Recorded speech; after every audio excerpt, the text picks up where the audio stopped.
நீதிமொழிகள் 3:5-6. உன் சுய புத்தியின் மேல் சாயாமல் உன் முழு இருதயத்தோடு கர்த்தரில் நம்பிக்கையாயிருந்து உன் வழிகளெல்லாம் அவரை நினைத்துக்கொள். அப்பொழுது அவர் உன் பாதைகளை செவைப்படுத்துவார். அல்லேலூயா, அல்லேலூயா. நம்முடைய பாதைகள் செவ்வையாய் மாறணும்னு சொன்னா, பிரியமான சகோதரா சகோதரி, உன் சுய புத்தியில முதல்ல சாயக்கூடாது.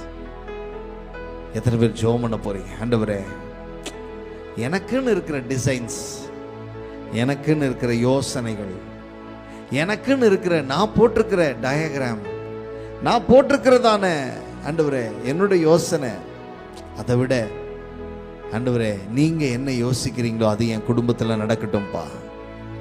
என் சுய புத்தியில நான் சாயக்கூடாது. இன்னைக்கு பல பிரச்சனைகள் ஏன் தெரியுங்களா வருது? கர்த்தர் சமூகத்தில் கேட்காம சுயமா யோசிச்சுட்டு போய் செய்யறதுனால தான் பிரச்சனை வருது.